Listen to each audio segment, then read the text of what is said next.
Before I actually begin to introduce our guest, the center needs to thank everybody. And there's been a lot of people who are part of this to bring Winona LaDuke to our campus.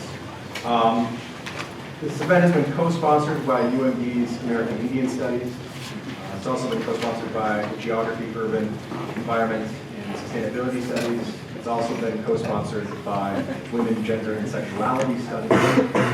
Moreover, this lecture series, and in particular this lecture, has received funding by the Duluth Superior Area Next Community Foundation's Global Awareness Fund and the Anishinaabe Fund as well. And moreover, additional funding has been provided by the UMD Commission for Women. And without these partners, this event could not happen.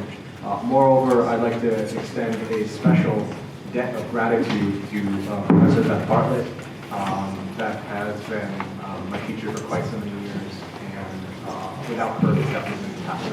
So, very, very grateful. Our speaker has a large number of decorations as far as a probably the most, and I can say this without exaggeration, one of the most decorated speakers we've ever had at the center. So Winona LaDuke is the executive director of the Honor of the Earth.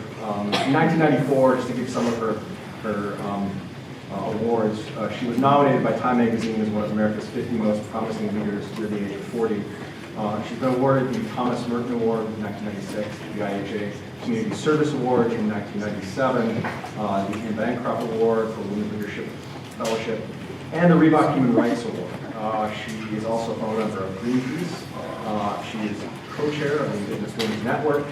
In 1998, Ms. Magazine named her Woman of the Year for her work with Honor of the Earth.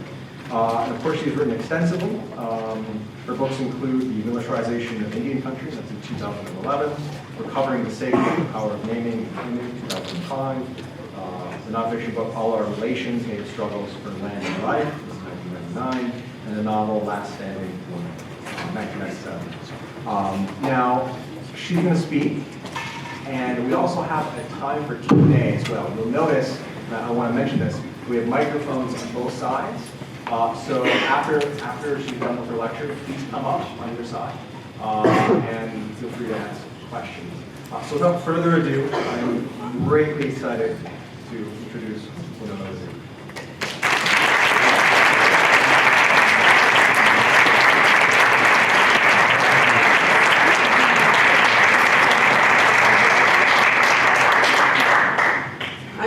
How are y'all doing? Can you hear me okay?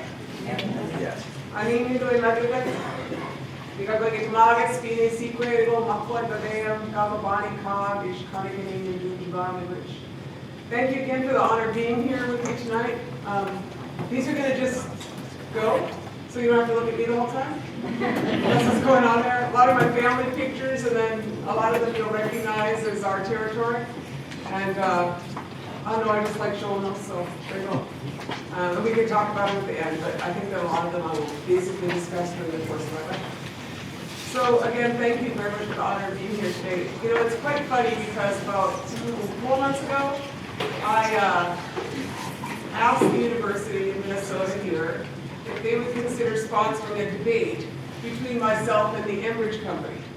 I wanted to have a public discourse on what the pipeline proposals are in northern Minnesota, and I wanted Enbridge to explain to people in a public forum where they could be asked questions, what jobs would come, what opportunities would come, what the environmental consequences would be, what the long-term public policy implications would be for the state of Minnesota, what it would offer us. And I wanted them to make their best case.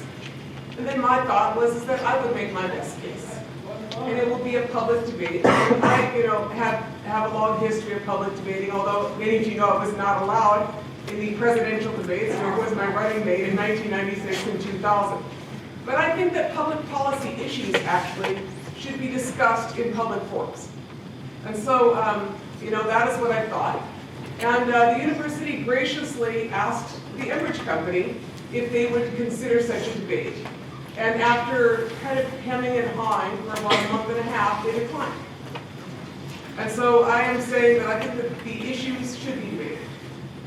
And I'm very, very grateful to the university that you have asked me back here to talk about the issues of public policy and ethics. Because the fact is that we are all deeply impacted by public policy decisions made today. And a lot of those public policy decisions are made in ways that I don't agree with. I think that it is far too important to have public policy decisions made behind closed doors that have long-term societal impact. And so I'm going to talk a little bit about that and talk a little bit about the framework for discussing public policy because, we are all here now. And this is our opportunity to do something right.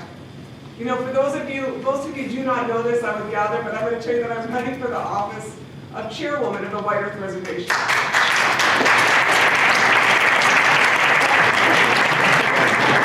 And I'm doing that not lightly, but within the recognition that the fact is that each of us is in this moment in time, right now, where big things are coming down.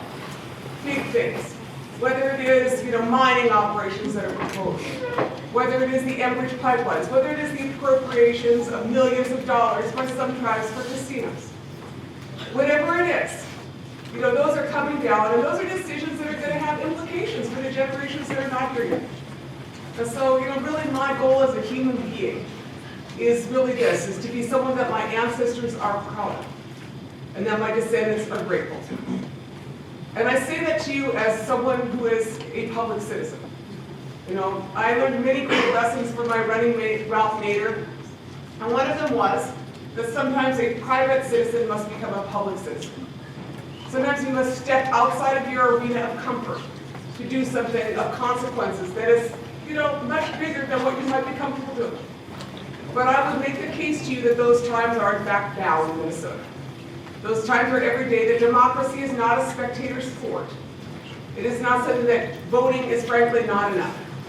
You have to engage at every level to hold public officials accountable, and then also at the same time realize that it is not only the public officials that are responsible for the future of our country or the future of our territory. They're each responsible. So it is within that context that I wanted to give you this discussion. So I'm going to start a little bit by talking about Anishinaabe thinking and Anishinaabe prophecies. And what I'm going to say is that in the Anishinaabe, teachings, this is known as the time of the seventh fire. And in this time, we are told that as Anishinaabe people, the prophets told us a long time ago, they said that we would be faced with two mikana, two different paths. And one mikana, one road, they said, was well-worn but scorched. And the other path, they said, was not well-worn and it was green. And it will be our choice upon which path to embark. And that's what the prophets told our people a very long time ago about this time. It's known as the time of the seventh fire. And what I would submit to you is that that is not just an Anishinaabe state of being. That in fact here, in this millennium, at this moment in time, we are all facing a choice between two paths. A lot of my, she's not moving, is she? She's hanging around, that's her bird Blackfoot. Just to let you know. Is that a great picture? She's from Big Mountain, she was relocated for a coal strip mine. I don't know, I need somebody more clever than me or I can just do this occasionally. That's my mom. She is 83. Do I get a oh for that one? That's right, that is what happens if you do yoga and eat well. Take care of yourself, are super positive, and that's our artwork. I'm really hoping that we can figure this out, because otherwise I'll be looking around here, but anyway. And so, having said that, I believe that we are all in this moment, and all in this time. Now, a lot of the work that you are perhaps most familiar with me, in terms of the work I do now, is the work that I'm doing with regards to the Enbridge Corporation. But I think it's really symptomatic of where we are as a society. We're at this moment where we have spent a pretty grand time in the fossil fuel era. I myself have had a pretty good time. Have you guys all enjoyed the fossil fuel era? I mean, my entire life has been spent in the fossil fuel era. It's been a blast, really.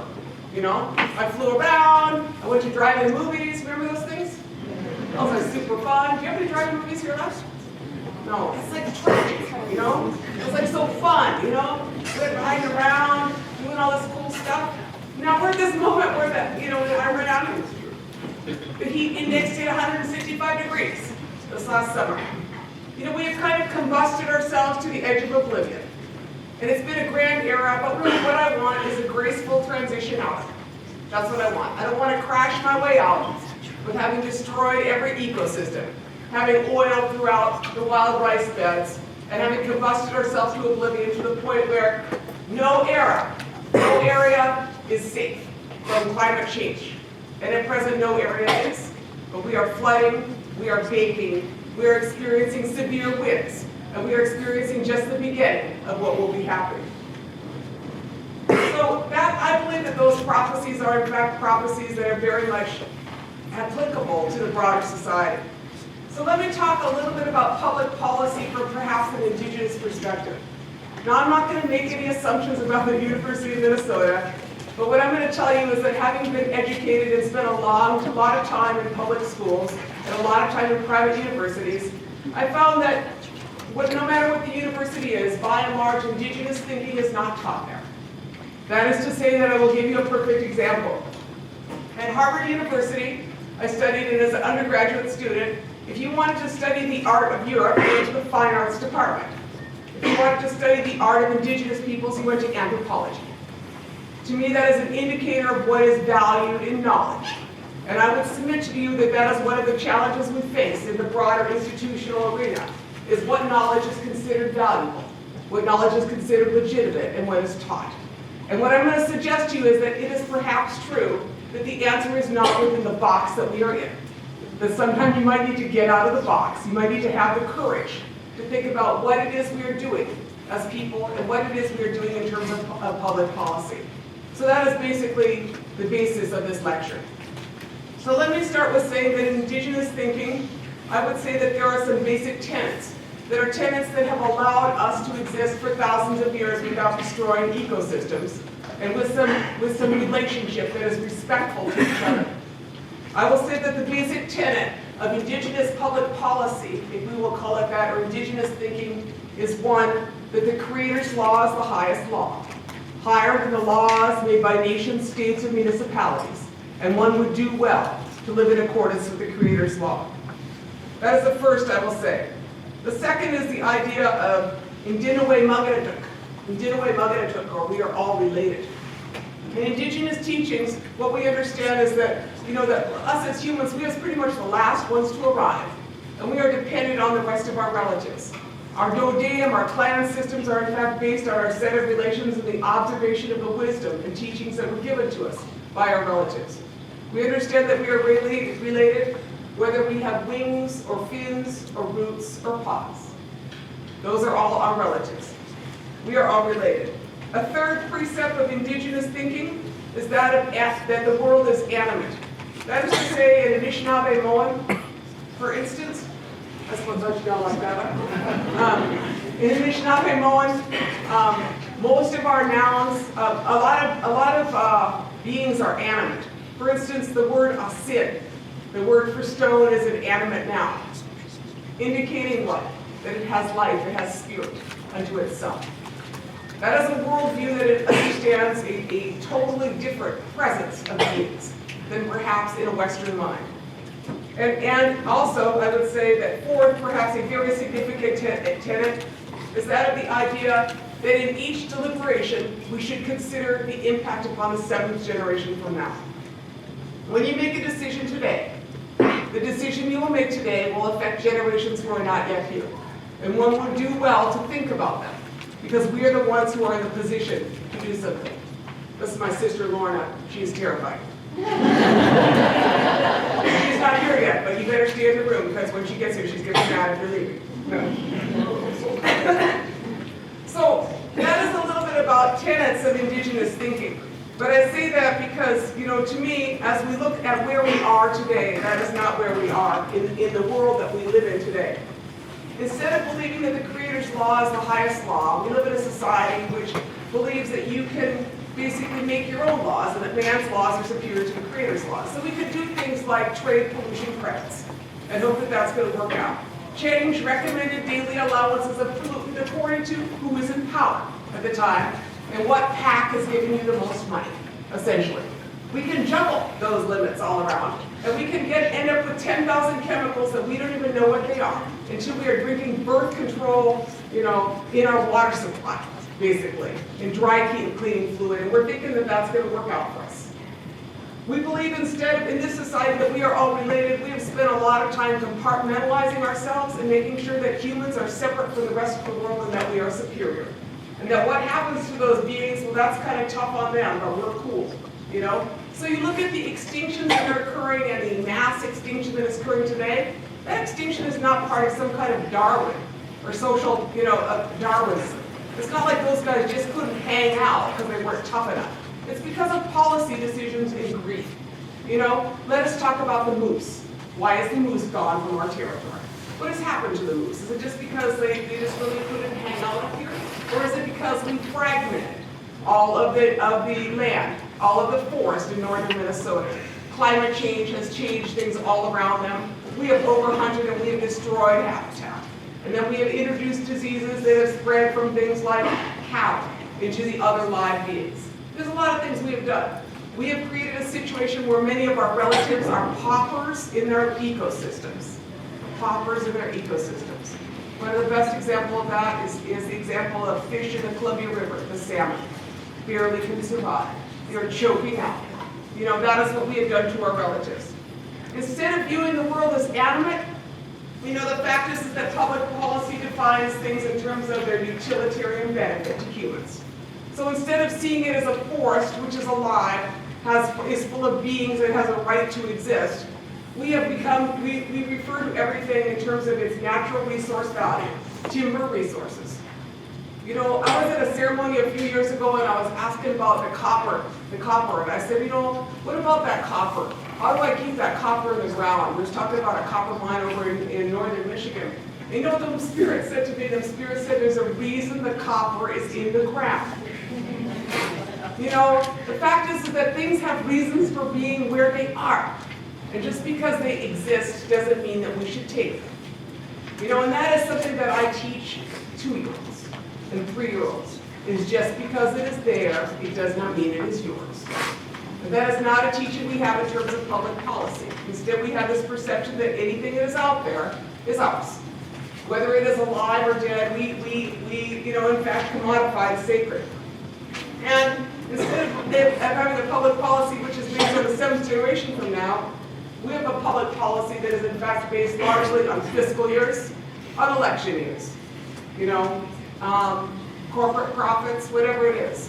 No long-term vision in terms of most of our public policy. And I remember talking to my tribal council about 8 years ago about climate change, suggesting that the wider tribal council should adopt a renewable energy policy to reduce its carbon footprint. And I remember the look on the tribal officials' faces, which was essentially, that's not going to happen while I'm in office. That's not good enough. That is not good enough for any of us. That's not going to happen while I'm in office is not the answer to public policy, crises. So, having said that, I think about where we are, and I think about a little bit of our history. So I could not resist the temptation, I cannot say that, but America has such an incredible case of both historic amnesia and ecological amnesia. And we need to be people who are aware that do not have that. Last year I testified at the Minnesota legislature on the sulfate standards for wild rice and the proposals by the state of Minnesota to designate lakes as wild rice lakes.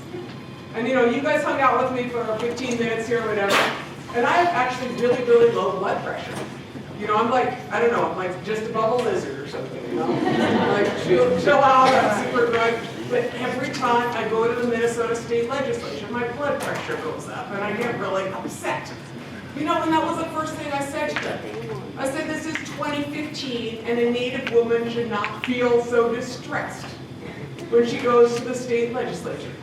Because in fact, this is not 1889 or 1911 or 1940 or 1965.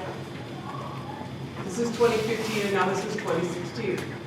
But the reason that I was upset, same reason that many of you are upset, is that they wanted to quantify the number of wild rice lakes.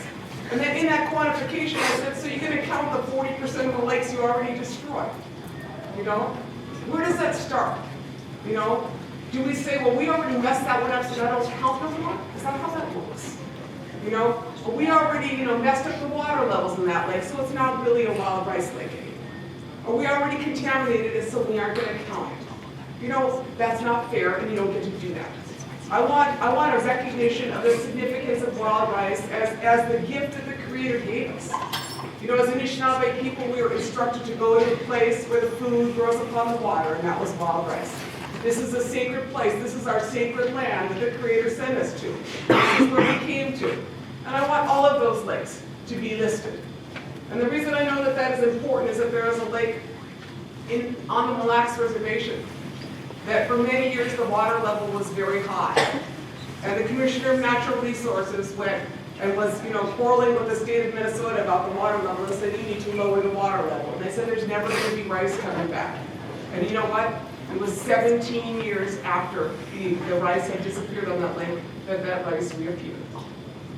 And what I will tell you is what you know, is that many of these beings, whether they are wild rice or seeds from our ancestors, they can stay dormant for a long time and they will come back. They will come back. And so one must always not only have faith, but one must leave the opportunity for life to return. One must leave that opportunity. That is our responsibility as the people who are here. In fact, our natural resource management is not really about managing natural resources. It is managing about our behavior. Because we are the ones that destroy ecosystems, and we are the ones that cut too many trees. That is us. So that is a little bit about ecological amnesia. That's a term I heard where you no longer remember that there was rice there. You no longer remember that there was a forest there. And you no longer remember that you could drink the water from that lake or swim in that lake. And I am someone that does not want to have ecological amnesia. I want to be able to drink the water in the mountain waters. Because that you can still drink. I want to be able to keep things the way they're supposed to be and not be people that don't remember what was. In fact, I want it to stay the way it is. And places that no longer have sturgeon, like the lake that I live on. About 15 years ago, my family started a sturgeon restoration program on the lake, on Round Lake that I live on. I tell you a little side story, which is, so you hung out with me. It's me, four kids, Aerostar band, go up to Rainy River Reserve up in Canada visiting Manitou Rapids. We go up there and we meet this guy. I was going to go see my friend Al Hunter. That's what I see, but his brother's named Joe Hunter. They have the largest sturgeon hatchery in Canada. I don't know if any of you heard me tell this story, but anyway, the Joe Hunter runs it. And I was like, I want to see that. So I go over there, and they call Joe Hunter the Sturgeon General. So I go see this guy, me and my four kids, and I'm like so into these sturgeon. I'm like fascinated. There's like sturgeon sex going on, which I don't really know how that happens, but they're like in these tanks. You can like pet these. They're like 230 million years old, the sturgeon. You know what I'm saying? Not that fish, but the fish themselves. Right? So anyway, I pet them sturgeon, and I say, I want one. And they say, okay. They say, so I come back the next week with my 4 children and an Aerostar van, a bubbly thing and 2 Coleman coolers, right? I get 5 sturgeon, 4-year-old sturgeon. I say, what do I do, Joe, when I hit customs? He says, just say they're your pets. So me and these sturgeon cross the border, come down on my reservation, and I put them in my lake. I put them in my lake because they are the same sturgeon, but they have been obliterated over the past 50 years, and there was no more sturgeon, as in many of the lakes of this territory. So I put them back in my lake, and then I go and talk to the fisheries guy, Randy Zorkin, at our tribe. And I say, Randy, this is what we did, and this is Randy's response to me. He's like, do you have any idea of how many laws you just violated? International Transport of Endangered Species. He started listing them off. And you know what I said to him? I said, Randy, there's the white man's laws and there's the creator's laws. The sturgeon know no bounty. And so what I've seen is in my day, I have seen sturgeon come back to my territory. And today my tribe has the largest sturgeon restoration program in the country. And that is a tribal operation. So what I'm saying is that sometimes you got to do kind of extraordinary things to set things right. But we have sturgeon now, and I'm gonna be eating them up pretty soon here. Because I didn't just bring them back to look at them. I just want you to know that. After I eat them, they're super cool. And my first grandchild was born. He weighed in Buckanaga, and do you know what clan that child was? That child was Sturgeon clan. That's cool, huh? And I said to him, I said, you know, my people have their relatives are not here. We needed to bring them home. I said, and so then when my little guy was born, I said, look what Granny got you. Your relatives, they're right here in the lakes. So that is a little bit about historical amnesia and how you recover it. You recover it by doing something, you know, by praying, by taking an action to make things right. Because we have that in our spiritual and physical powers to do that. But you must also never, never forget. You must never forget that this was all forested. Within 75 years, 52 million acres of this territory was deforested. Within 75 years, 52 million acres. People talk about the rise of empire. The rise of empire, much of it came from the Great Lakes. Whether it was the mining corporations or whether it was the logging companies that came to dominate the world industries. You know, Kennecott, Anaconda, they came from here. All of those guys came from here, they went overseas, and then they came back. Because they could not do so well in Chile anymore. That's why they're back here. Although now 75% of all mining corporations are actually Canadian. You know? And then the same as with the logging companies, they started here. You know, I've never been to that, how do you say that, Glen Sheen Mansion? Is that how you say it? And that guy, how do you say, the Congdon? The Congdon guy, he made his money on my reservation. That's what he did. You know, I don't know why they glorify him, because he stole our trees. He represented the timber cuts. He had some guys up there cruising timber. That's what he did.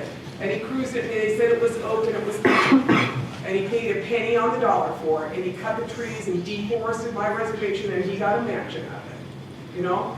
I don't think that's right. I don't think we should, you know, that is how public policy was made in the state of Minnesota. Is that our people were robbed to build Minnesota, to build those big mansions. They were robbed of our lives and our lands, and we were forced into abject poverty.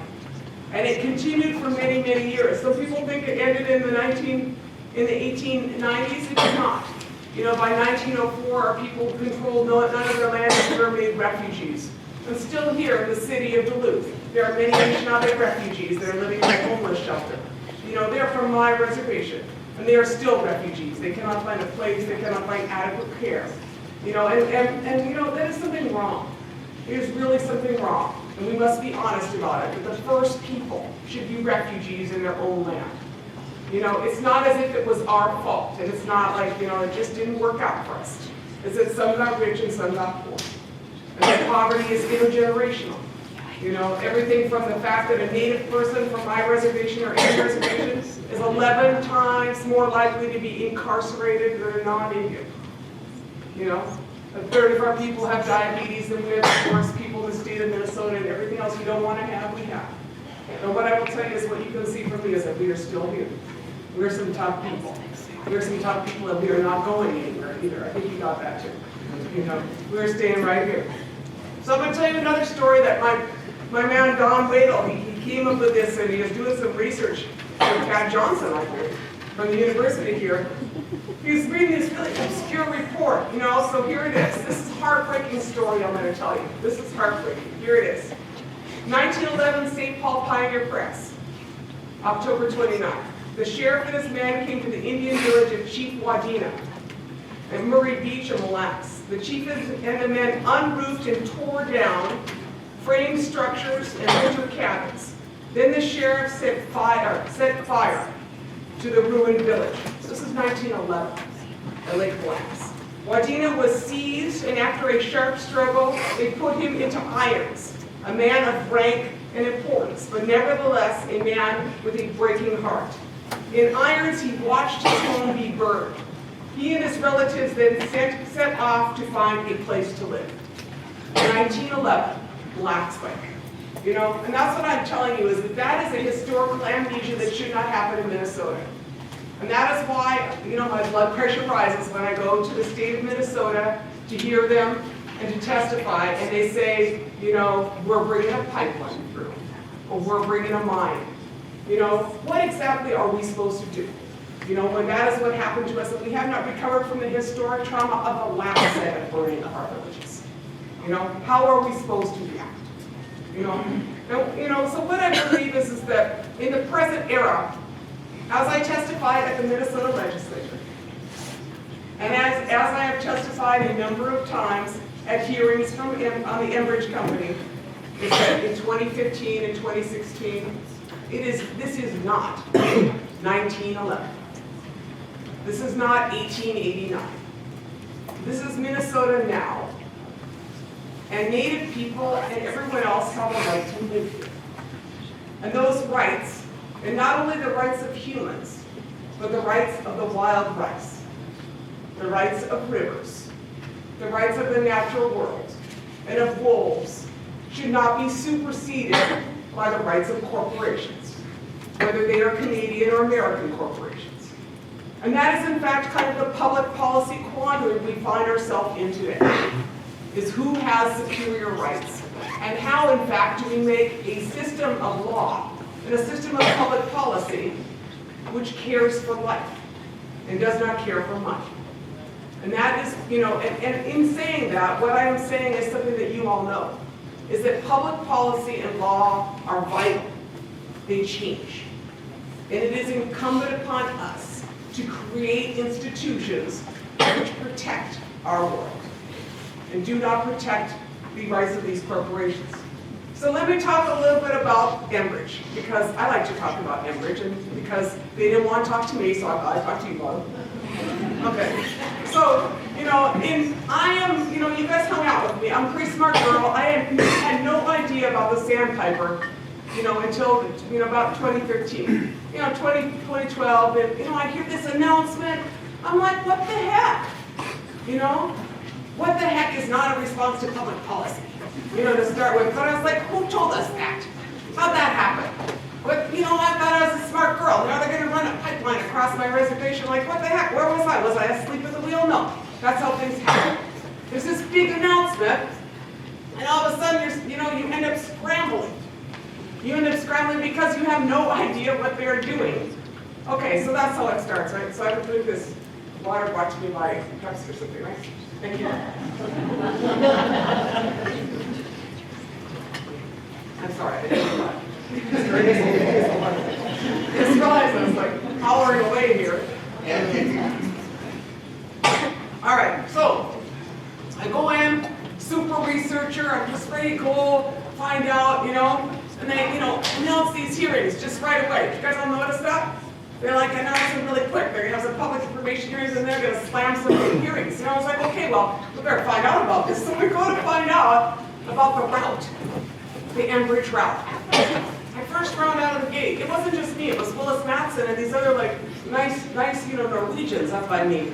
We go try to find out where the route is because it's a comment period on the proposed Enbridge pipeline. And we find that the route is classified under the Critical Energy Facilities Siting Act. And you cannot find out where the route is. So I'm like, how are you supposed to comment if you cannot find the route? This is like public policy problem number one. The PUC, the Public Utilities Commission, by the way. The Public Utilities Commission. Right? So I'm like, this is not good. Then they would not let us put our literature out. Only Enbridge is allowed to put its literature out at the hearings.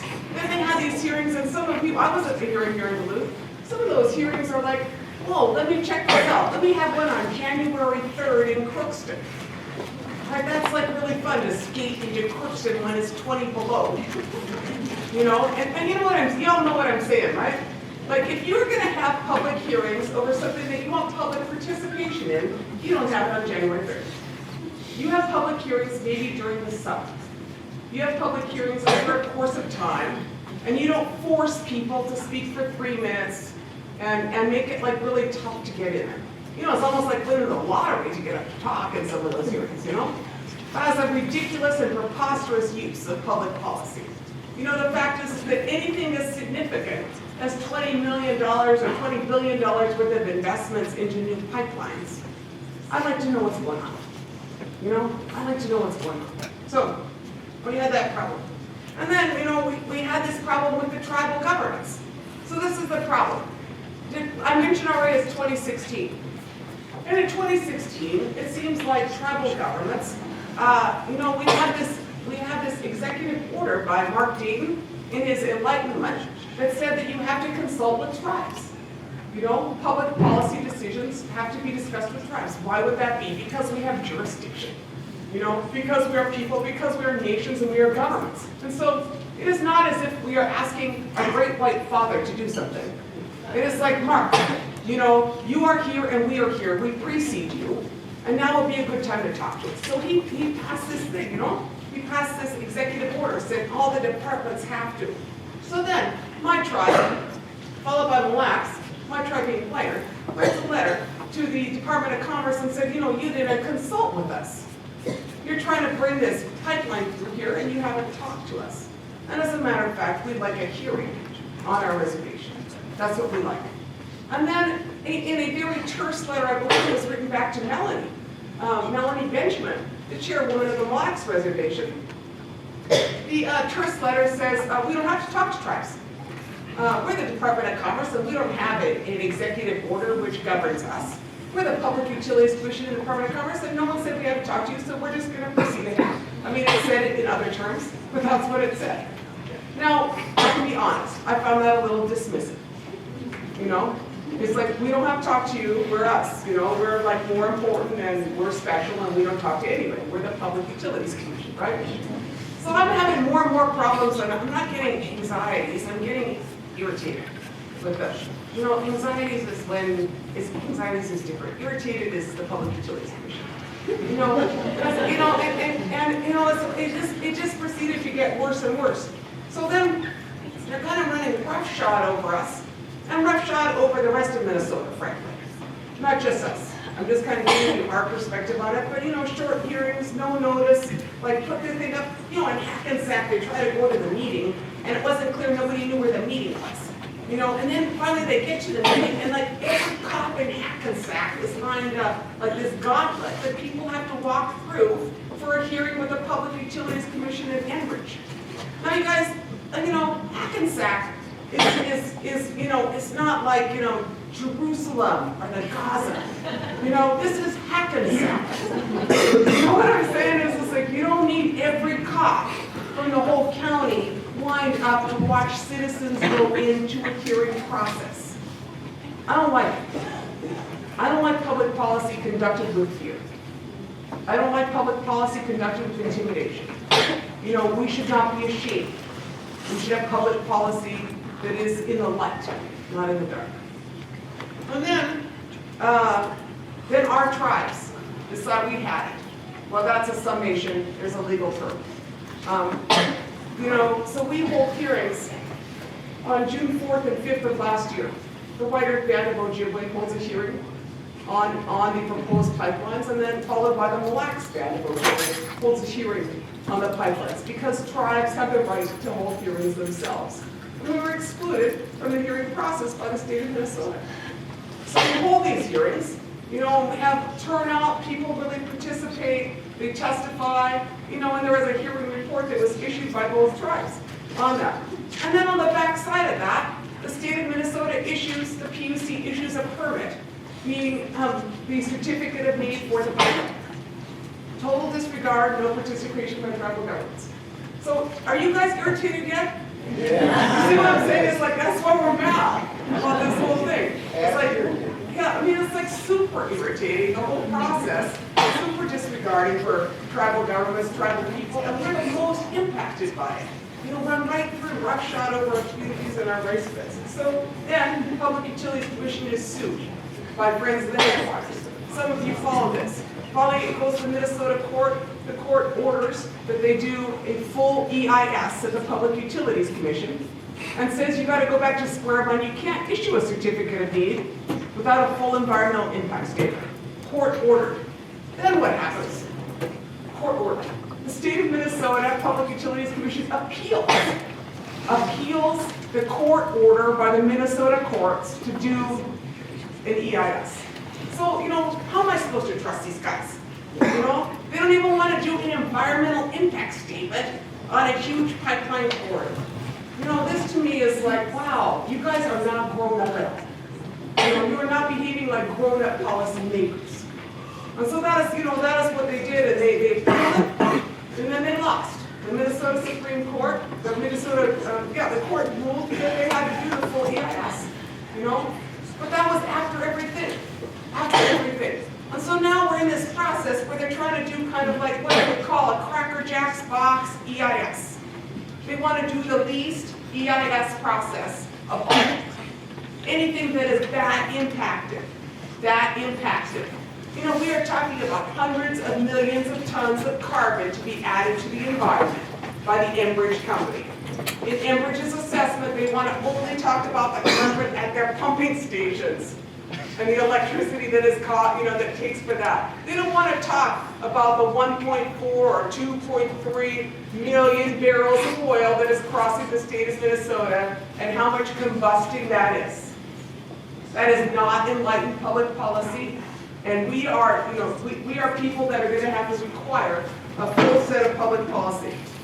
Finally, I just want to say that the proposal right now is that the unit of government, RGU, responsible for reviewing the whole Enbridge system is still the Public Utilities Commission. We think they're wrong. So that is the problem, and that is a shot at it. That is the same thing, very similar to the whole issue around polymer. So having said that, I'm going to conclude with some broad issues that I think we need to look at. So we do not have evolved public policy in this country. That is what I will submit to you. And it is a case study of it. It's just what I just witnessed, and we all just witnessed, with a rogue agency, the Public Utilities Commission of Minnesota, issuing permits without doing an environmental assessment. And now everybody knows, you know, get a permit for oil that is not even being produced. Did anybody notice that the Bakken is crashing? You know what I'm saying? It's cheaper to buy oil from Saudi Arabia, and they're closing down stuff, so why aren't we building pipelines, you know, across this? So let us talk about what public policy in enlightened countries looks like. First of all, let us talk about the issue of the rights of corporations. The U.S. Supreme Court granted corporations the status of persons under the U.S. Constitution. After that, a corporation can do anything that a person could, so long it is legal. And after that, they have grown exponentially. Now, this is part of the problem, is that corporations are not people. I don't really know how that happened. You know what I'm saying? This is that a corporation is not a person. And the fact is that many corporations are larger than countries, right? The gross national product, you know, GNP, Mitsubishi is larger than Indonesia. GM's is larger than Denmark. Ford's is larger than South Africa and Saudi Arabia, and Walmart is larger than Israel and Greece. What I'm saying is that these are not people, these are corporations whose GNP is larger than countries. They should not have the same rights as a person under the law because they are already so powerful on a worldwide scale. This is a huge problem that we have. We need to, and corporations have different goals than persons. Their goals are returning a profit to investors. Their goals are not the well-being of the community. Their goals are growing and externalizing costs as much as possible. So, you know, that is one essential element of public policy which needs to be reevaluated. If you are a corporation, you should not have the same rights as a tribe. You are not a stakeholder. You are not in the same situation. You are a corporation, you're not a person. The second is that I think that really we need to look at the issues of necessity. Now, interestingly enough, I was visiting with some of my relatives in Hawaii. And there's a case there called the Mauna Kea. Mauna Kea is a mountain. You all know what I'm talking about, mountain. On the Big Island, right? There's a set of telescopes on it. And they want to put a new telescope on it. It looks like a giant eyeball. A 30-meter telescope. It's 30 meters apart across. If you look at it, it looks like a giant eyeball. It's going to be the biggest telescope in the world. And the Hawaiians are saying, you know, the spirit, you know, you cannot do that. You cannot do that. And so they've been fighting the site for this telescope on Mauna Kea. And it's, you know, it is a really great tragedy what has happened in Hawaii. So I was with one of my relatives there, and in this fall, I think it was in October, the Hawaiian people, you know, they're praying and they were in ceremony, and they blocked the access to that construction site, is what they did. They blocked the access to that construction site. And the court gave them, a stay on it. And they had to go back through a process. But the defense that was used by Craig Neff, he spoke in Hawaiian, is what he did. And he went up there and said, I broke the law because in not breaking the law, something far more egregious would happen. It was referred to as the necessity defense. Now, I'm not telling you to break the law, but what I'm telling you is that sometimes what is happening now, a much greater crime is going to happen if you do not do something. And in the case of the Hawaiian people protecting themselves or protecting their secret mountain from the telescope, that is what happened here, a couple of months ago. The third thing I want to talk about is the application of something called a precautionary principle in public policy. How many of you have heard of the precautionary principle? Okay. I better get over here. I bet you can hear me because I can yell, right? Can you hear me in the back? Yeah, isn't that funny? This is what happens when you raise 6 kids. I'm like, super loud. The precautionary principle basically says you better prove that this is safe before you get to bring it online, right? Now think of all the things that we really probably would sort of been handful. Like a lot of things, dioxin, that'd be like a really good example, right? A lot of things. So, a lot of the chemicals, we just have no idea what we're doing, basically, and we all know that. We're living in a chemical soup. So, Sweden, for instance, has a pesticide approval system that uses the most evident, earliest, and well-established use. It has the most established use of the precautionary principle. Many pesticides were canceled or withdrawn in the 70s and early 80s that had limited data at that set of time. Risk assessment was not even close to sufficient, so the potential risk of chemicals like aldrin, dieldrin, and endrin caused the Swedish Poison Board and later the Products Control Board to cancel their registration. It was not clear, how safe these were, and so they canceled their registration entirely. Sweden has been at the forefront of regulating environmental pollution related to chemicals. So far, there is no substantiated evidence that Swedish industry or the economy has suffered as a result of Swedish regulating based on the precautionary principle. Other countries, particularly in the developing world, tend to put Sweden on a pedestal. Swedish workers are the least stressed worldwide. Citizens have constantly ranking are the happiest in the world, due in large part to strong social support, affluence, and comparatively honest and accountable governments. The fact is that the precautionary principle is very much like the 7th generation rule that I talked about at the beginning of my speech. That is to say, all decisions ought to be made with the 7th generation in mind. How do we think if we consider our great-great-great-great-great-grandchildren? What we are doing today has implications for all of them. So that is, an example of the use of public policy adopting indigenous thinking on it. The third, I would say, is the example of the rights of nature and the rights of Mother Earth. And what I will suggest to you is that, our Mother Earth is a living being. Our Mother Earth is a living being. And she herself has rights. She herself has rights, as do rivers, as do plants, as do ecosystems. And that is being recognized more and more under international law, although the United States is very far behind.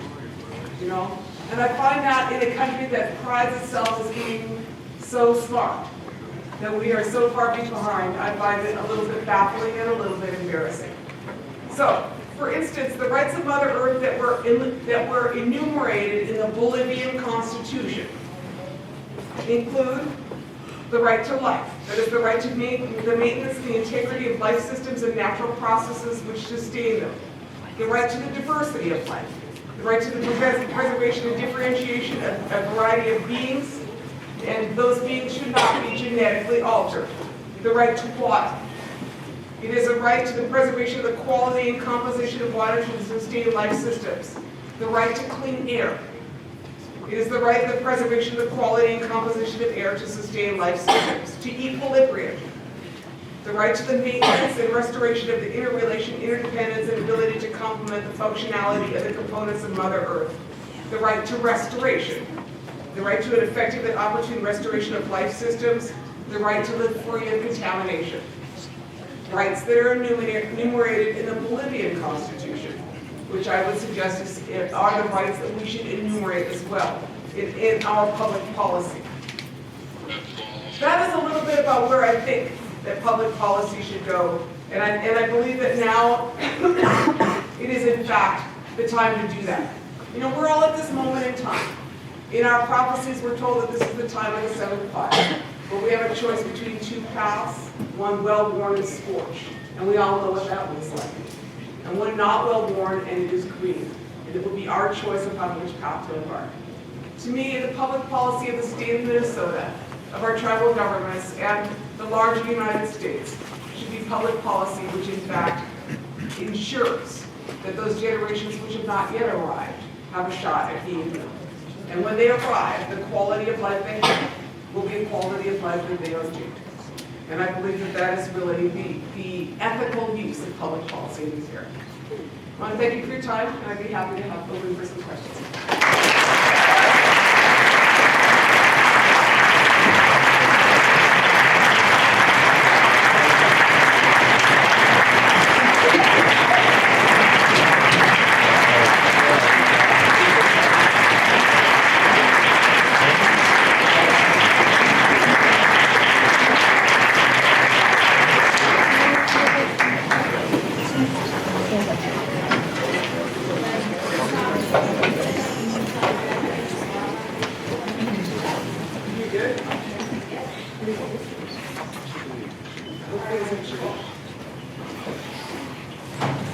Please go up to the microphones. We are recording this, so in order for us to hear you on the recording as well, it's important that you get to the microphone. Don't be shy back there. I see all you guys have like your notepads, you have your covering class, I know you got your questions. It's not my first rodeo. I was just asked what I'm running for. I'm running for the tribal chair of the White Reservation. One of the reservations of Minnesota. If anybody is a tribal member in here, make sure you get your absentee ballot. It is on April 5th is the primary. So that's what I'm running for. There'll be some bumper stickers out that say LaDuke 2016, so it's not clear what I'm running for. A few politicians on the edge. You know what that one? I have a question. Are the tribes, do they have a lawsuit or anything against anybody to force the state government to include you in, by treaty, you should be included in the decision? I thought I heard something about you guys suing somebody. Is that happening, or what's the status on getting more input? You know, it's good to PUC and, other issues about using tribal land for things you don't want it to be used for. Yeah, we are not at present suing the state. What we are doing, it was interesting. I was at a meeting last Thursday, I believe, where the Department of Commerce came to the Minnesota Indian Affairs Council. And the Indian Affairs Council is the tribal leadership of all of the reservations, the 11 reservations in Minnesota. And the Department of Commerce came to that meeting to say that they wanted to begin a consultation process with the tribes. And I was like, wow, damn time. So they have come to the table now. And you have to remember the Department of Commerce does many things. It doesn't just have the PUC in it, right? It has commerce things, right? So it's a good thing that they have come to, they have finally seen the light, at the table. And for those, I know that at least one person here is here. I've had to speak right after them. After they had all asked to come in partnership with the tribes, and at which point I pointed out that they had been forced by court order to work with us. And so, I found, I think that we should have a good working relationship with the Department of Commerce, but, I'm a native woman, you guys all got that, but what I'm saying is that you guys gotta force your state to do things right. This is your state.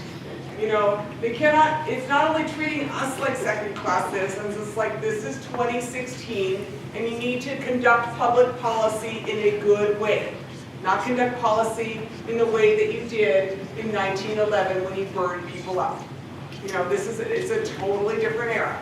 And so it's really, to me, super important that people engage in it, at all levels, right here up to the state level. A couple more questions. If I could. So what happens in 2019 when EIS is done? And what if it's as inadequate as EIS for Polymath was? And do you have a game plan for what to do in 2019? Or do we just do more of the same? Or do we hope the fossil fuel people all go bankrupt or what? Yeah, that is a very good question. And I will tell you that there are a number of game plans on this. If that's what we're going to call it. I mean, first of all, I would say is that we do due diligence in the process, but demand a complete EIS. Like I would like to know about it's called full cost accounting, is what it's called. You don't get to count the carbon impact of your pumping stations as the carbon impact of a huge fossil fuel pipeline. In an era where the Paris climate agreements, in an era where 80 mayors in Canada, 80 mayors have come out against pipelines. It is really time to look as the state of Minnesota and look at the impact, look at the liability. I mean, who is liable for those lines? Our tribes, our counties, our individuals, our taxpayers are going to be liable, for all of those lines that are leaking and the present lines that are leaking. My position is Enbridge needs to clean up their old mess. They don't get to make a new mess. They don't get to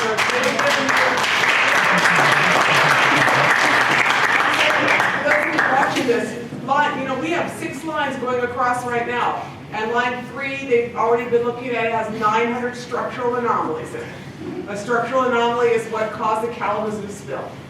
We have a ticking time bomb. We have basically a colander that is leaking. So you need a cleanup of the old lines. That is going to be very expensive for the Enbridge Corporation, but for anybody who works in the labor, who is a laborer, anyone who works in the unions, I'm going to tell you what, there are a lot of jobs in that.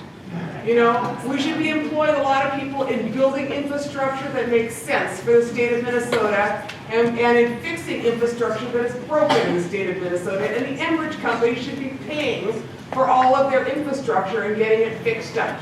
And there is a lot of jobs in that.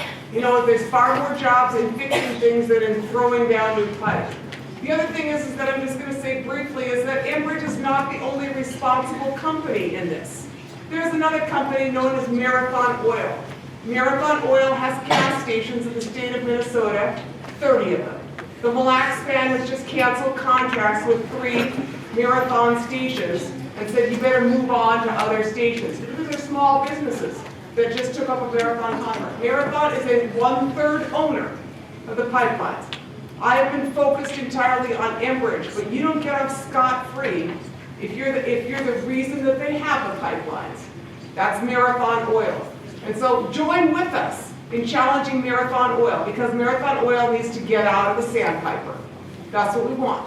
So there are a number of strategies that will be moving ahead, but I'm telling you, if you go to our Honor the Earth website, or if you want to be on our email list, I can make sure I got something here, but help us in addressing Marathon, because they don't get to be also, oh, look at when we have our little sign here. Well, that's interesting because that dovetails right into my third question, the last question. I've been to a few of the public hearings, and especially the ones in Duluth, where it's really distressing for all the union people and laborers and pipe fitters and people who are all for this and going on and on about jobs. And it really, the first public meeting I went to was mostly landowners who were against it. And they were people from hippies to rednecks, and it was an incredible, it made me cry. It was an incredible upswelling of support against it. And, but then I went to this one in Duluth where most of the people there were people from the unions, and, the whole issue about jobs. It's really good what he said about how they could be using, they could be hired to fix the pipelines rather than, so that sort of answers my third question. Yeah, the United States has a D in infrastructure. We're a first world country with a D in infrastructure. We have bridges that are crumbling and falling down. We have gas mains that are exploding. You saw some of the pictures up here. You know, we need to fix our infrastructure. I'd like to be a first world country that has infrastructure that works. And that means you put pipe fitters, means you put these union guys to work in a way that makes sense for our country, and that makes sense for our state, and it doesn't make sense for Enbridge. And you know, one of the main things that we need to do, I'm going to tell you that, is that Enbridge needs to clean up its act. They need to employ a lot of those guys in cleaning up Line 3. You know, they're saying that they have to abandon Line 3 because of something called pipeline fatigue. I've learned all these kinds of things, pipeline fatigue, because their lines are stuck together. I was like, well, that's kind of scary. Because y'all remember what happened in Floodwood, was it in September or October when they were testing Line 2? And they had that blowout in Floodwood. So what I know is that I got 50-year-old pipes, just like the pipe under the Straits of Mackinac, that the Enbridge company is responsible for in some way. But you and I know that that responsibility is, you know, some check written on paper. They aren't going to be good because of oil. You know, so I'm saying clean up your mess. There's a lot of employment in that, and we need to hold public policy makers. They need to find some courage, for crying out loud. You know, we need to find some courage in the public policy arena here, because to the extent that oil and mining companies dictate your policy, you have lost everything in your vision.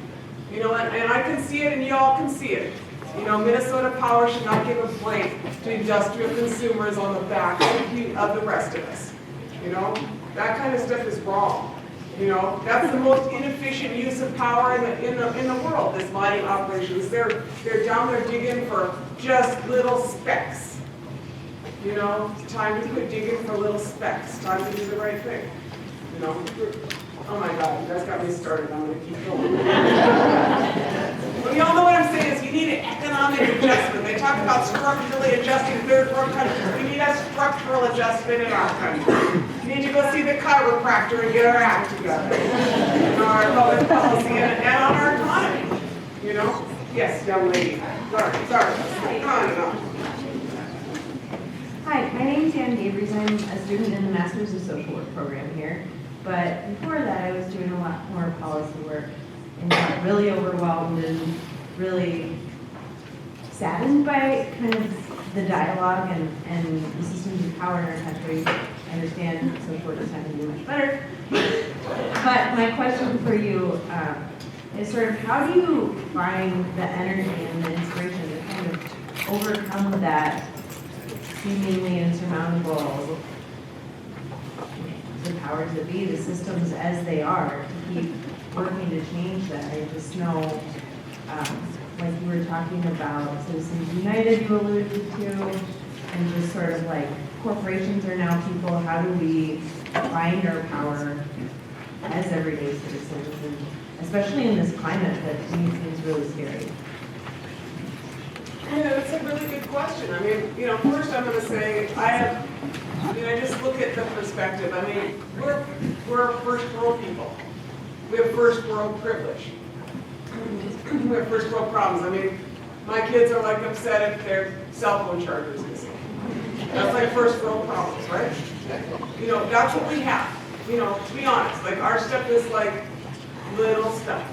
You know, people, you know, the rest of the world does not have, you know, the privileges that we have. And so, to me, I find it, I'm going to I just find it unacceptable, the idea that we feel powerless in that. You know, because there are people that are duking it out, you know, over anything, you know, just to try to live with some dignity. And so, you know, I am privileged. I'm privileged in that I have, you know, lived, like, on one side, I live in my own community, and I rice in the same place my great-greats rice. You know, that's pretty cool. You know, I like to hang out, I get to do the same thing as all them was, same with day one lives, you know, I get to do that. Right? On the other side of it is that, you know, I travel around, I met a lot of cool people. I met people who, you know, stood in front of bulldozers. I met people who stopped dam projects. I met people who, you know, stopped nuclear waste dumps. You know, and so those people didn't have a lot of privilege, but what they said is you can't do that to us. And, you know, on a worldwide scale, I mean, look at that Nelson Mandela, 28 years in prison or 26? 27, there you go, someplace in between, right? Yeah, you know what I'm saying? that people endure, great hardship and continue to be great leaders or do not lose their courage. And that is what we need to have. And we need to summon that up. And people need to, I want to say also, people need to run for office. That is one thing to do, but I'm saying, so, I just think that there is, there is a great basis, and then let's just go back to the basics, like, any time when I'm like a little bit frustrated, I just go outside and I'm like, man, the Creator gave us a great thing here. I'd like to keep this. I look out there and, to me, that's what's, it is the Creator gave us a pretty good gig. Where else in the world can you still drink the water? Where else in the world can you get sugar from a tree? We got a good deal here. So that's what I'm saying is that we got it. It's totally worth fighting for. I'm going to tell you one last story and I'm going to answer this, which is I've been thinking about this. I have a big travel debate on at the tribe on Saturday, but Martin Sheen, the actor, so he was giving a lecture. I didn't get to go to it, but he was in Minneapolis giving a lecture. And he's talking about, I guess he's, Irish guy or something, right? He says that, he said this guy, Irish guy, goes to his dad. And he's headed towards heaven, whatever, and he gets up there to the pearly gates, and who's that, St. Peter? Who's it? Thank you. Okay, so St. Peter answers, and he says, hey, he says, oh, I'm, Shane O'Donnell, or something like that, right? He says, I'm, Seamus. And he says, well, and he says, I'd like to get into heaven. And St. Peter says to him, well, why should you do that? He says, well, I went to Mass, I work hard, he did all those things you're supposed to do. I did my Hail Marys, I took care of my children, I only drank a little bit, he said all that stuff, right? And he says, well, take off your shirt. And he takes off his shirt and he looks at him, he says, turn around like that. He turns around and he says, you don't have no scars. And he says, so the guy says, no, I don't have no scars. He says, wasn't there anything worth fighting for in your life? And I think about that. What's worth fighting for? There's got to be something worth fighting for. So that's what I think about. Thanks. Good question. Can I just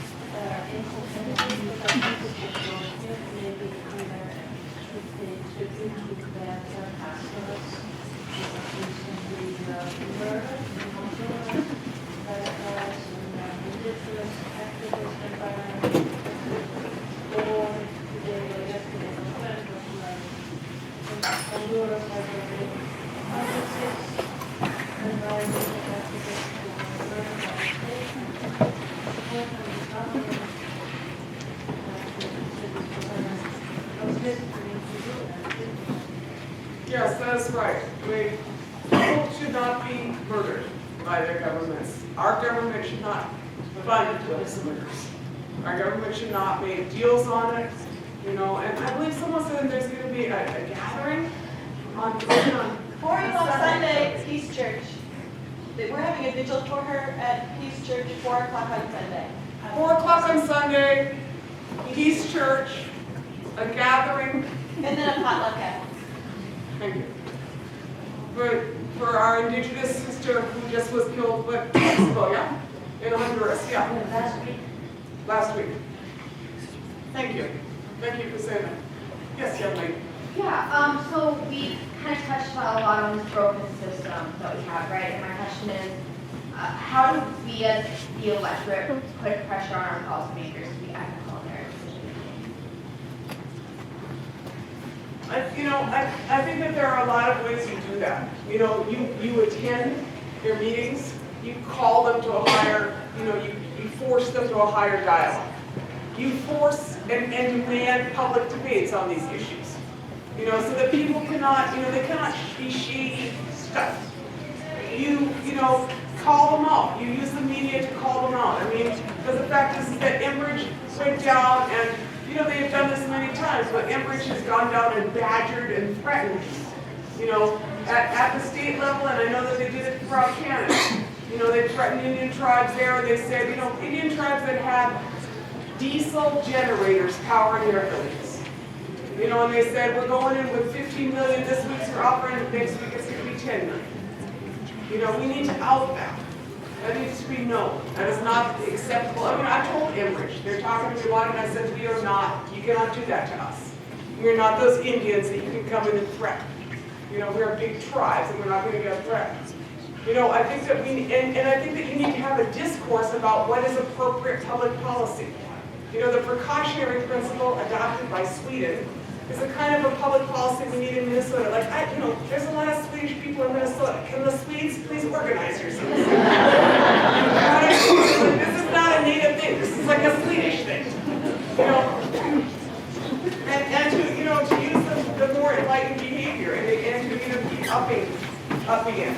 Go into the legislature, you know, attend these hearings, attend at the local level, and start building a more informed, you know, electorate as well. You know, because it is, you know, the rest of the world, or not the rest of the world, but there are some enlightened countries, and I'd really like the state that I live in to become one of those enlightened places. You got any other ideas on that? I'll think about it. Yeah. I mean, in every arena. I mean, you know, I'm telling you honestly, as I'm working on the tribal politics of fighters because it's way too important to sit on the sideline. You know, and so some of you guys should run. Some of y'all should run for office. You know, it is way too important to entrust some of what is going down to people who are not going to be, you know, are not strong, are not courageous. You know, and are, you know, I don't know why half these people run for office, to be honest. I'm not talking about my own tribe, I could. But, you know, we're talking about just at a state level. You know, people run because they got, you know, they believe in something, you know, but we need to be bigger people. We need to be bigger people. You know, we're not, you know, we're done with deals, you know, so thank you for the question.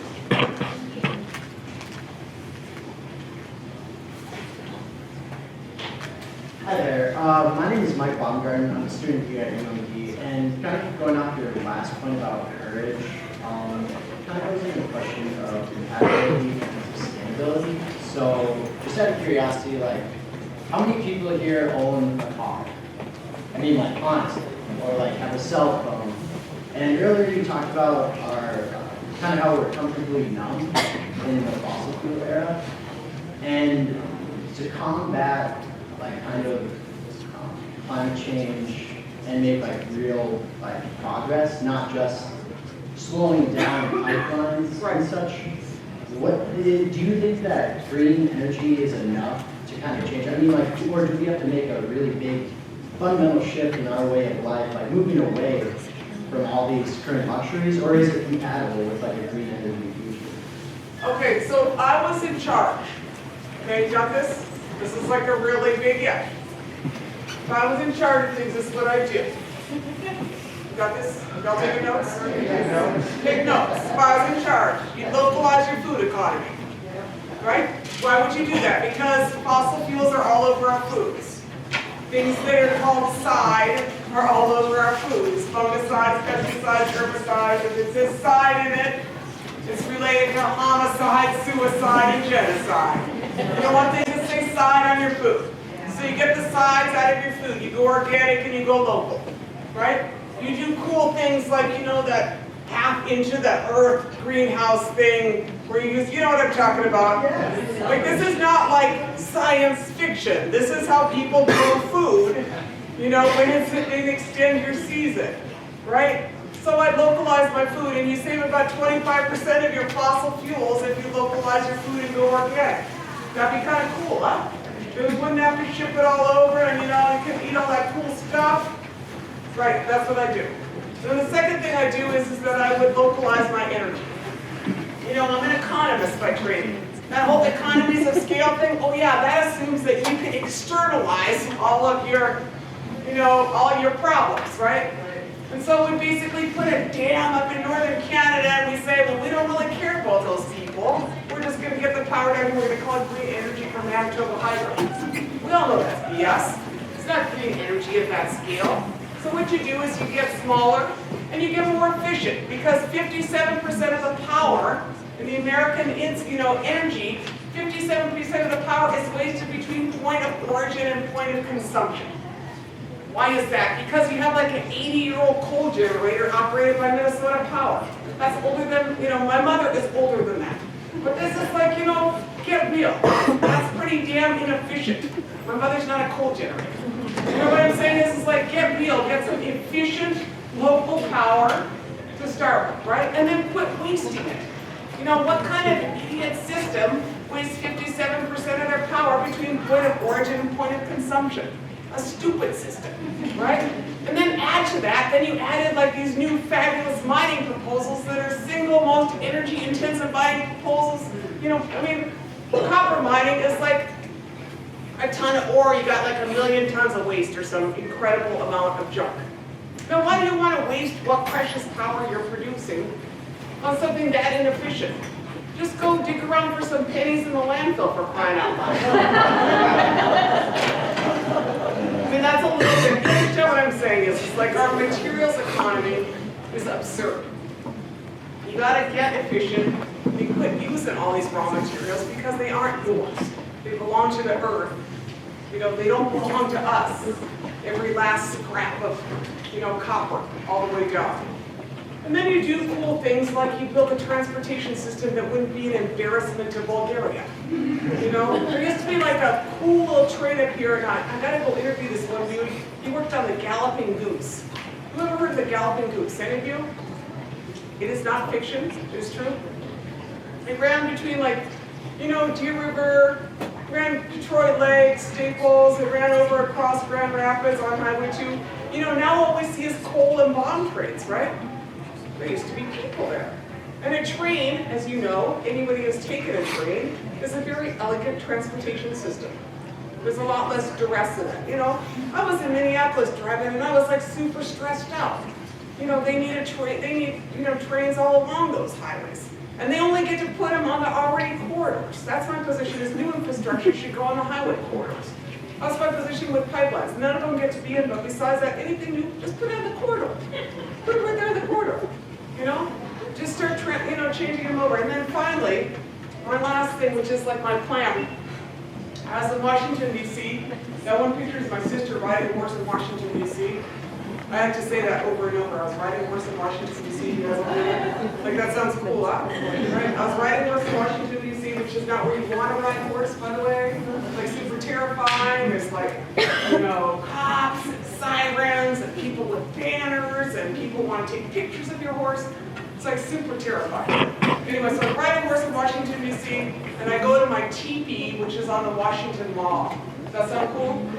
I was hanging out in my teepee in the Washington Mall.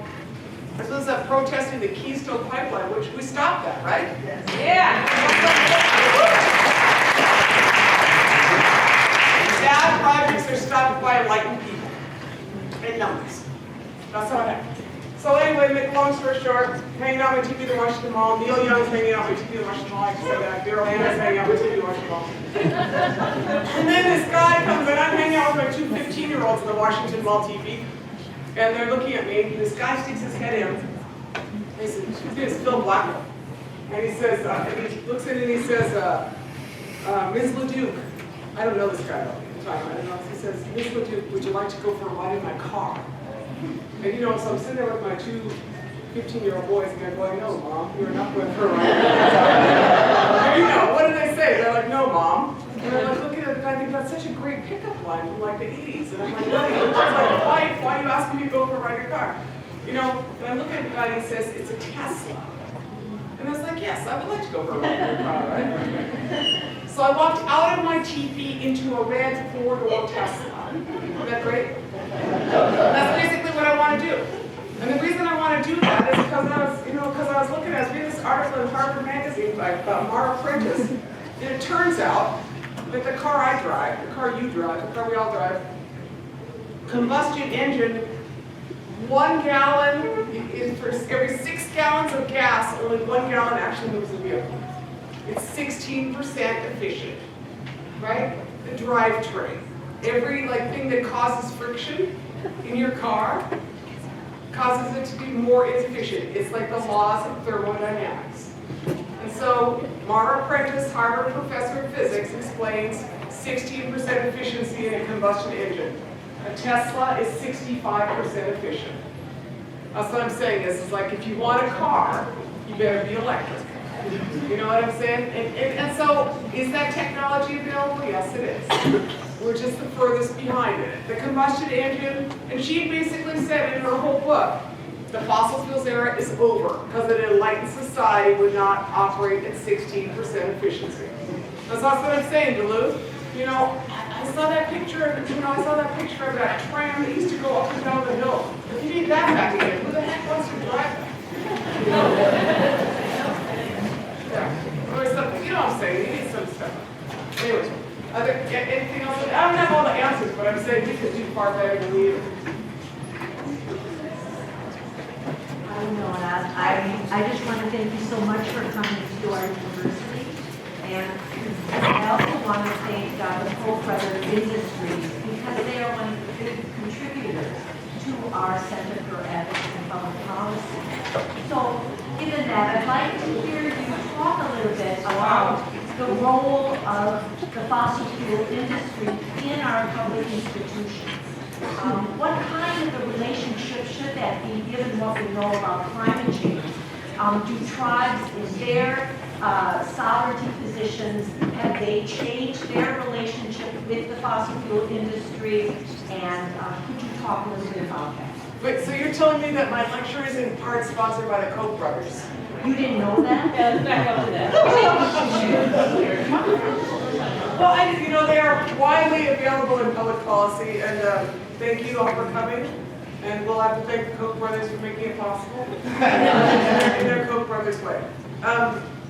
So what do I think about that? I think that there is, they have a lot of money and they should give it away, but they shouldn't be able to say what happens with it. They shouldn't be able to dictate what an education looks like. They shouldn't be able to dictate public policy. I was particularly offended at the Museum of Natural History? The Koch brothers sponsored the climate change display. And they explained that for millions of years the climate has been changing. There was absolutely no discussion about the impact of us combusting more fossil fuels in the past, 100 years than ever, right?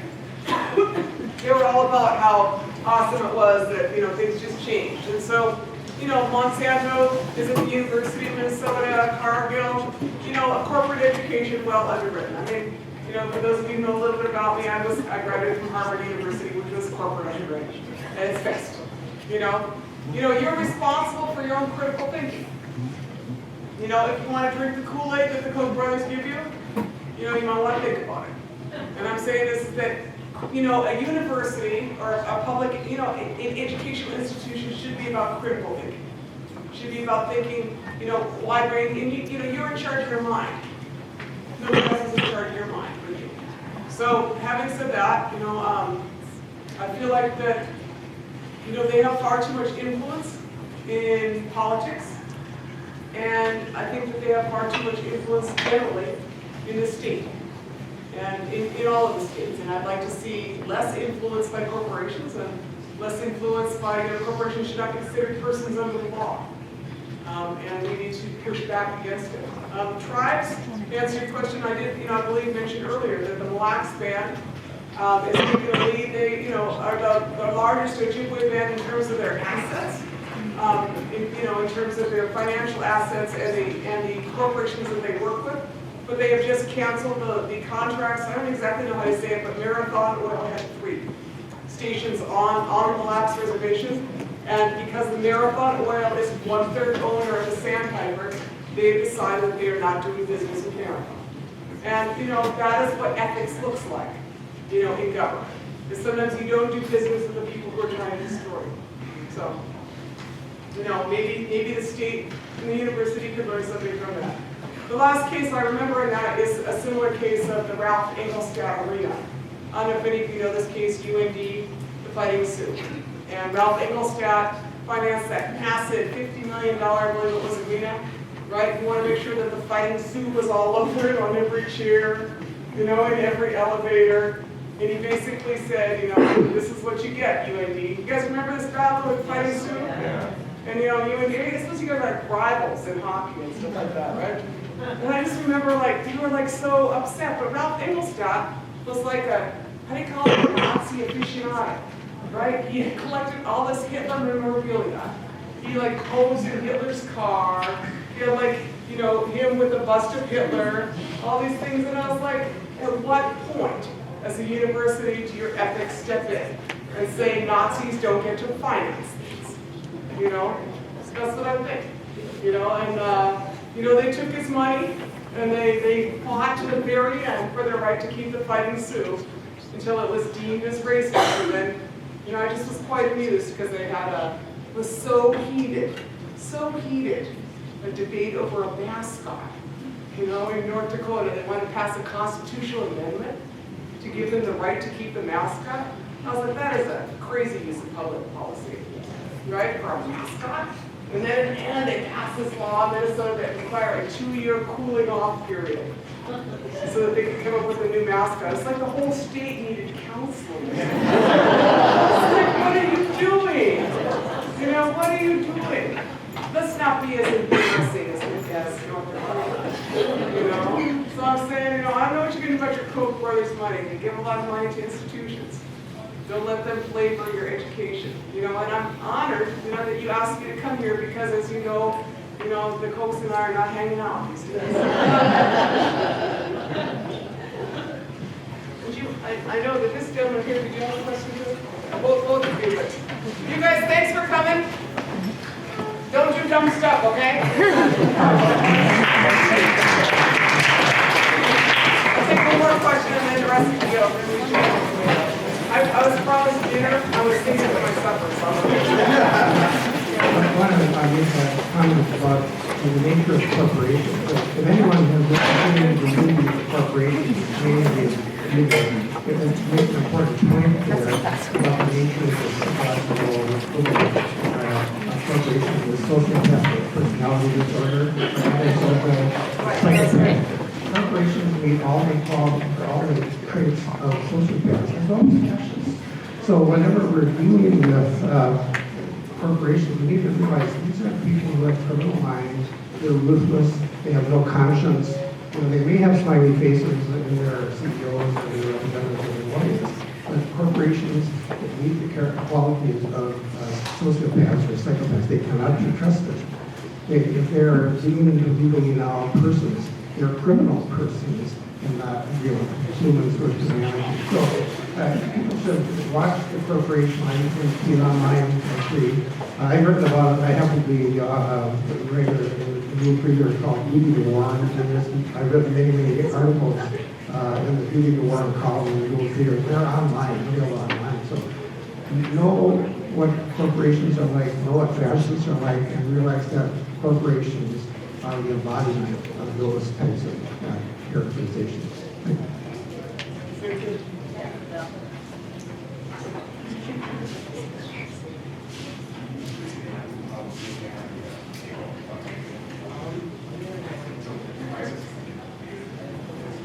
So just in case you're all wondering what I'm talking about here, I know you aren't, but anyway. I have a book that just came out about 3 weeks ago. And it is called Chronicles, LaDuke Chronicles, and it's about the last 5 years of writing. And we have some of them here. I like it myself anyway, because they're interesting. And I'll sign a few of them, and we have a box of them, and I'd be happy if some folks are interested, or as you like. I just wanted to do that pitch. You have one last question, my friend? Yeah. And then I think we'll close up after that. Sorry to hog the microphone. It's okay, man, but I know you got more questions. Enbridge wants to put the pipeline through my land, so I'm kind of passionate about it. But I wanted to ask you about eminent domain. And does that apply to the reservations? It does not apply to reservations.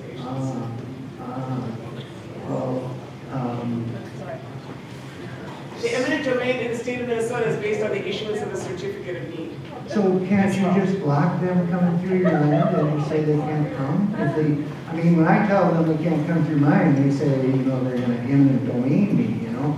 But if they don't have that, how can they enforce it? Well, their eminent domain is based on the issuance of the certificate of need that gives them the right, and that certificate of need was forced back to square one.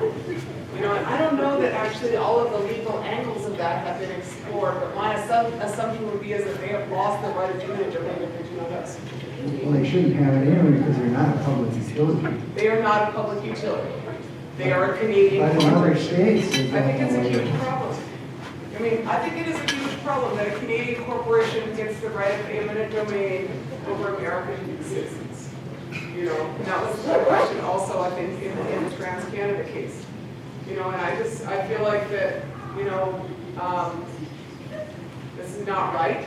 You know, I am not opposed to all globalization. I like the fact, I'm gonna be honest with you, I like the fact that there's a Thai restaurant in Fargo.